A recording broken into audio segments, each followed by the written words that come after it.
ಎಲ್ಲರಿಗೂ ನಮಸ್ಕಾರ. ಇವತ್ತು ನಮ್ಮ ಉತ್ತರ ಕರ್ನಾಟಕದ ಸ್ಪೆಷಲ್ ತಾಲಿಪಟ್ಟು ಮಾಡ್ತಾ ಇದ್ದೀವಿ.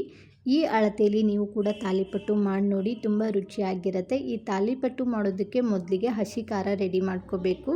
ಮಿಕ್ಸಿ ಜಾರ್ಗೆ ಖಾರಕ್ಕೆ ಬೇಕಾದಷ್ಟು ಹಸಿಮೆಣಸಿನ್ಕಾಯಿ, 1 ಇಂಚು ಶುಂಠಿ, 1 ಗಡ್ಡೆಯಷ್ಟು ಸುಲಿದಿಟ್ಕೊಂಡಿರುವಂಥ ಬೆಳ್ಳುಳ್ಳಿ, ಅರ್ಧ ಸ್ಪೂನ್ನಷ್ಟು ಜೀರಿಗೆ, ಇದನ್ನೆಲ್ಲವನ್ನು ಹಾಕಿ ನುಣ್ಣಗೆ ರುಬ್ಬಿ ಎತ್ತಿಟ್ಕೊಡಿ. ನಂತರ ಹಿಟ್ಟನ್ನು ಕಲಿಸುವಂಥ ಪಾತ್ರೆಗೆ 1 ಕಪ್ಪಿನಷ್ಟು ಜೋಳದ ಹಿಟ್ಟು, 1 ಕಪ್ಪಿನಷ್ಟು ಗೋಧಿ ಹಿಟ್ಟು, ಅರ್ಧ ಕಪ್ಪಿನಷ್ಟು ಕಡಲೆ ಹಿಟ್ಟು ಹಾಕಿ ಒಂದ್ಸರಿ ಮಿಕ್ಸ್ ಮಾಡಿ, ನಂತರ ತೊಳೆದು ಕಟ್ ಮಾಡಿ ಇಟ್ಕೊಂಡಿರುವಂಥ ಪಾಲಕ್ ಸೊಪ್ಪು, ಇಲ್ಲಿ ನೀವು ಮೆಂತ್ಯ ಸೊಪ್ಪು, ಸಬ್ಬಕ್ಕಿ ಸೊಪ್ಪನ್ನು ಕೂಡ ಹಾಕ್ಬೋದು.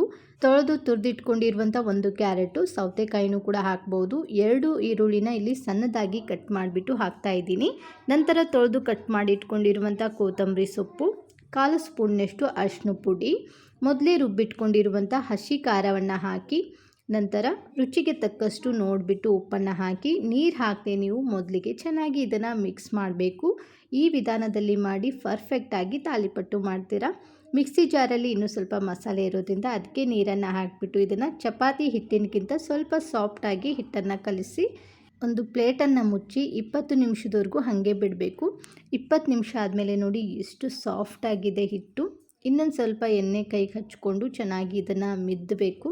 ನಂತರ ನಿಮಗೆ ಯಾವ ಅಳತೆಯಲ್ಲಿ ತಾಲಿಪಟ್ಟು ಮಾಡ್ಕೋತೀರಾ ಆ ಅಳತೆಯಲ್ಲಿ ಹಿಟ್ಟನ್ನು ತಗೊಂಡು ಅಡುಗೆ ಎಣ್ಣೆ ಕವರ್ ಅಥವಾ ಈ ರೀತಿಯಲ್ಲಿ ಒಬ್ಬಡಿಸಿ ಇಟ್ಟಿದ್ರೆ ಅದ್ರ ಮೇಲೆ ಸ್ವಲ್ಪ ಎಣ್ಣೆ ಹಚ್ಚಿ ತಟ್ಟಿದರೆ, ನಿಮಗೆ ದಪ್ಪ ಬೇಕಾ ತೆಳುವ ಬೇಕಾ ನೋಡಿಬಿಟ್ಟು ತಟ್ಟಿ, ಕಾದಿರುವ ಹಂಚಿನ ಮೇಲೆ ಸ್ವಲ್ಪ ಎಣ್ಣೆಯನ್ನು ಹಾಕಿ ನಾವು ಮಾಡಿಟ್ಕೊಂಡಿರುವಂಥ ತಾಲಿಪಟ್ಟನ್ನು ಹಾಕಿ, ಈ ಥರ ಕವರ್ ಇದ್ದರೆ ಮೇಲೆ ಸ್ವಲ್ಪ ತಣ್ಣೀರನ್ನು ಹಚ್ಚಿದರೆ ಬೇಗ ಬಿಡುತ್ತೆ. ಇವಾಗ ಸ್ಪೂನಿಂದ ಅದನ್ನು ತೆಗೆದ್ರೆ ಈಸಿಯಾಗಿ ನೀವು ತಾಲಿಪಟ್ಟು ಮಾಡ್ಕೋಬೋದು. ಮೇಲೆ ಸ್ವಲ್ಪ ಎಣ್ಣೆ ಅಥವಾ ತುಪ್ಪವನ್ನು ಹಾಕಿ 2 ಕಡೆ ನೀವು ಮೀಡಿಯಮ್ ಉರಿಯಲ್ಲಿ ಚೆನ್ನಾಗಿ ಹದವಾಗಿ ಬೇಯಿಸಿದರೆ ಇದು ಮೊಸರು ಮತ್ತು ಕೊಬ್ಬರಿ ಚಟ್ನಿ ಜೊತೆ ಸೂಪರ್ ಆಗಿರುತ್ತೆ. ನೀವು ಕೂಡ ಒಮ್ಮೆ ಈ ವಿಧಾನದಲ್ಲಿ ಟ್ರೈ ಮಾಡಿ ನೋಡಿ, ನಿಮಗೂ ಕೂಡ ತುಂಬ ಇಷ್ಟ ಆಗುತ್ತೆ. ಇನ್ನೂ ಸಬ್ಸ್ಕ್ರೈಬ್ ಮಾಡ್ಕೊಂಡಿಲ್ಲ ಅಂದರೆ ದಯವಿಟ್ಟು ಸಬ್ಸ್ಕ್ರೈಬ್ ಮಾಡಿಕೊಂಡು ಪಕ್ಕದಲ್ಲಿರುವಂಥ ಬೆಲ್ ಬಟನನ್ನು ಕ್ಲಿಕ್ ಮಾಡಿದರೆ ನಾವು ವಿಡಿಯೋ ಹಾಕಿದ ತಕ್ಷಣ ನಿಮಗೆ ನೋಟಿಫಿಕೇಷನ್ ಬರುತ್ತೆ. Thank you for watching.